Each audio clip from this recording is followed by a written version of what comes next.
नमस्कार दोस्तों, मैं हूं दीपक और आप मुझे देखें मेरे YouTube चैनल पे। दोस्तों आज हम लोग डिटेल में डिस्कस करने वाले हैं जीएसटी ऑडिट के रिगार्डिंग, जिसमें कि डिपार्टमेंट करता है आपके बुक्स ऑफ अकाउंट्स का ऑडिट, जीएसटी ऑडिट। दोस्तों जीएसटी ऑडिट कब किया जाता है? जीएसटी ऑडिट दोस्तों तब किया जाता है जब डिपार्टमेंट को एक डाउट होता है आपके बुक्स ऑफ अकाउंट्स में कि इसमें मैनिपुलेशन है या फिर कम टैक्स जमा किया गया है या फिर इनपुट ज़्यादा क्लेम किया गया है या फिर जो डिले इंटरेस्ट है वो पेमेंट नहीं किया गया, डिले फाइलिंग वगैरह पे कुछ भी ऐसा अगर ऐसा सस्पिशियस डाउट हो तो डिपार्टमेंट कर सकता है आपका जीएसटी ऑडिट। तो दोस्तों आइए समझते हैं थोड़ा डिटेल में कैसे करता है जीएसटी ऑडिट डिपार्टमेंट आपका, कैसे करता है डिपार्टमेंट आपका जीएसटी ऑडिट। दोस्तों जैसे कि आप अपना रिटर्न जब फाइल करते हैं जीएसटी या रिटर्न, तो बेसिकली 4-5 क्राइटेरिया डिपार्टमेंट देखता है जब ऑडिट करता है। तो पहले तो दोस्तों ये देखता है कि आपका R1 और 3B में कोई ज़्यादा डिफरेंसेस तो नहीं है, और अगर डिफरेंसेस है तो क्या आपने उसको पेमेंट किया है 3B के थ्रू या फिर DRC 03 के थ्रू, या फिर कोई नोटिस अगर आपको आया होगा तो उसके अगेंस्ट में कोई पेमेंट किए हैं। फिर दोस्तों देखा जाता है कि इनपुट का, क्या जो 2A या 2B में जो इनपुट दिख रहा है क्या आपने उसे ज़्यादा क्लेम तो नहीं किया है, और कुछ इनपुट आपका अगर कैरी फॉरवर्ड हुआ है तो क्या आपने उसको GSTR 9 में डिक्लेयर किया हुआ है। कुछ टर्नओवर में मिसमैच है तो उसका प्रॉपर रीजन आपने GSTR 9C में डाला हुआ है या नहीं डाला हुआ है। सारा रिवर्स चार्ज पे आपका टैक्स जमा हुआ है कि नहीं हुआ है। डिले अगर पेमेंट किए हैं टैक्स का तो उस पर इंटरेस्ट प्रॉपरली जमा हुआ है कि नहीं हुआ है। तो दोस्तों ये सब सारे क्राइटेरिया को डिपार्टमेंट चेक करता है।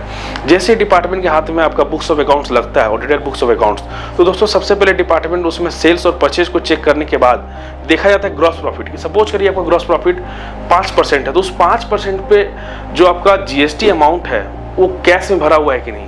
5% नहीं तो कम से कम जीएसटी लायबिलिटी जो आपने टोटल पेमेंट किया है उसका 1% भरा हुआ है कि नहीं। इसके लिए दोस्तों रूल 86 भी एप्लीकेबल होता है, जो बोलता है कि आपका जो टैक्स लायबिलिटी है उसका 1% कम से कम आप कैश में जमा कर दिए। हालांकि ये रूल 86 भी एप्लीकेबल नहीं होता वैसे कंपनीज पे जो 1 लाख से ज़्यादा टैक्स जमा करते हैं, इनकम टैक्स। तो दोस्तों आइए समझते हैं थोड़ा डिटेल में कि जीएसटी डिपार्टमेंट कब आपका ऑडिट कर सकता है और उसमें वो क्या क्या चीज़ को चेक करता है। तो जैसे एक तो पहला डिफरेंस था कि सिग्निफिकेंस डिफरेंस है, मिसमैच है ऑडिटेड बुक्स ऑफ अकाउंट्स में और जो जीएसटी फाइलिंग हुआ है उसमें, तो उस समय में भी आपका चाहेगा तो वो बुक्स ऑफ अकाउंट्स ऑडिट कर सकता है। और दोस्तों वो देखता है कि आपका जो एक्सपेंस है प्रॉफिट एंड लॉस में, उसको क्लासीफाई करता है कि ये जो एक्सपेंस है क्या ये एक्सपेंस पे एलिजिबल इनपुट है या नहीं है। सपोज करिए आपका कुछ रिपेयरिंग मेंटेनेंस है या कुछ भी आपका ऐसा एक्सपेंस है, मान लीजिए कार आपने खरीद लिया पर्सनल यूज के लिए, लेकिन आपने उसमें अपना जीएसटी नंबर डाल दिया, तो वो इनपुट दोस्तों नहीं मिल सकता है आपको। वो 17(5) एक सेक्शन है जिसमें कि ब्लॉक क्रेडिट उसको बोला गया है। दोस्तों कॉमन क्रेडिट खुद ही होता है। कॉमन क्रेडिट इनपुट क्या होता है दोस्तों कि आप सप्लाई जो करते हैं गुड्स का, और कुछ टैक्सेबल है कुछ नॉन टैक्सेबल है, लेकिन दोस्तों आप एक ही ऑफिस से सारा काम सप्लाई कर रहे हैं कि जीएसटी में, तो जो नॉन सप्लाई पे जो नॉन टैक्सेबल सप्लाई है और जो टैक्सेबल सप्लाई है, तो उसमें दोस्तों हम लोग क्या करते हैं एक्सपेंस को भी प्रोपोर्शन करते हैं। सपोज करिए कि टोटल बिजनेस मेरा 1 करोड़ का है, 50 लाख मेरा नॉन टैक्सेबल है, 50 लाख मेरा टैक्सेबल सप्लाई है, तो लेकिन जो इनपुट हम ले रहे हैं वो पूरा इनपुट ले रहे हैं, तो ऐसा नहीं होता है। हमको जितना नॉन टैक्सेबल है उसको प्रोपोर्शनली हम लोग को हटाना पड़ता है। इसका अलग तरीका है दोस्तों, डिटेल में इसको हम लोग बाद में डिस्कस करेंगे। तो कॉमन क्रेडिट इनपुट को भी डिपार्टमेंट चेक करता है कि आपने प्रॉपरली कॉमन क्रेडिट इनपुट उसको लिए हैं या फिर आप उसको वापस किए कि नहीं किए हैं जो आपके लिए इनएलिजिबल है। तो दोस्तों अभी तक आप ये समझ गए होंगे कि अगर आपका कॉमन क्रेडिट इनपुट का चक्कर है या फिर आपका रिवर्स चार्ज है या फिर आपका जो एक्सपेंसेस वगैरह है प्रॉपरली क्लासिफाइड है कि नहीं है, इनएलिजिबल इनपुट आपने वापस किया कि नहीं, ये सब चीज़ों को चेक करने के लिए डिपार्टमेंट आपका जीएसटी ऑडिट को करता है। तो अगर आपके पास जीएसटी ऑडिट का नोटिस नहीं आया है तो आपके पास एक मौका है अभी भी कि आप खुद से अपना जीएसटी ऑडिट करें और देखें दोस्तों कि कहीं सिग्निफिकेंट डिफरेंस तो नहीं आ रहा है। आज ही अपने टैक्स एडवाइजर से मिले, अपने सीए से मिले और दोस्तों डिटेल में डिस्कस करें कि क्या मेरा कोई सिग्निफिकेंट डिफरेंस है टैक्स का, टैक्स पेमेंट हुआ है उसका, या फिर जो ग्रॉस प्रॉफिट पे मुझे टैक्स जमा करना है उसका, या फिर कोई ऐसा इनएलिजिबल इनपुट तो नहीं ले रही है। सारा चीज़ दोस्तों डिटेल में चेक करवाएं। उससे फायदा ये होगा कि आप इंटरेस्ट से बच सकते हैं। अगर आप अभी जमा कर देते हैं टैक्स को तो इंटरेस्ट आपका लगना बंद हो जाता है, तो इस तरीके से आप इंटरेस्ट से बच सकते हो। साथ ही साथ पेनल्टी भी नहीं लगेगा। जैसे आप खुद से पेमेंट करते हैं तो सेक्शन 73 हमेशा प्रोसीडिंग चलता है, 74 का प्रोसीडिंग नहीं लगता है। 74 का जो प्रोसीडिंग लगेगा तो आपको 100% भी पेनल्टी लग सकता है, तो इससे डबल फायदा हो गया, आपका इंटरेस्ट भी बच गया और पेनल्टी भी आपका 10% हो गया।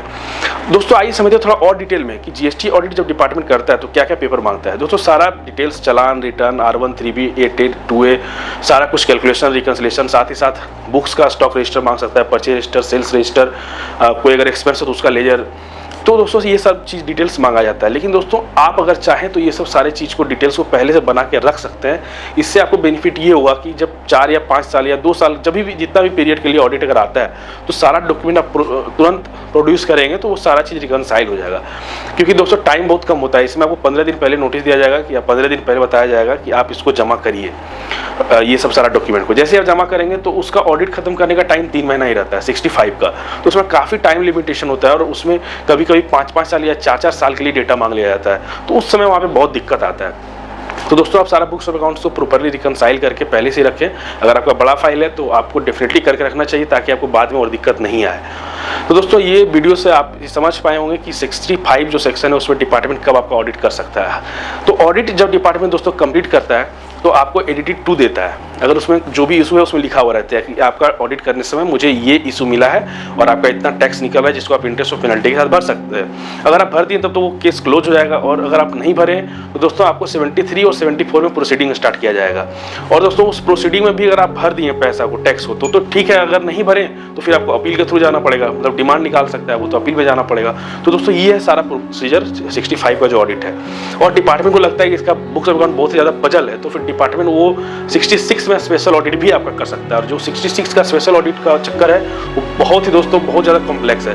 उसमें डिपार्टमेंट से जो इम्पैनल सीए होते हैं, जो टैक्स एडवाइजर होते हैं, वो आपके ऑफिस में आके पूरा बुक्स ऑफ अकाउंट्स को चेक करते हैं, तो वो प्रोसेस काफ़ी कॉम्प्लिकेटेड होता है। तो दोस्तों ये सब पेनल्टी और इंटरेस्ट से बचने के लिए और अपने बुक्स ऑफ अकाउंट्स को अच्छे से सही से रिकनसाइल करें।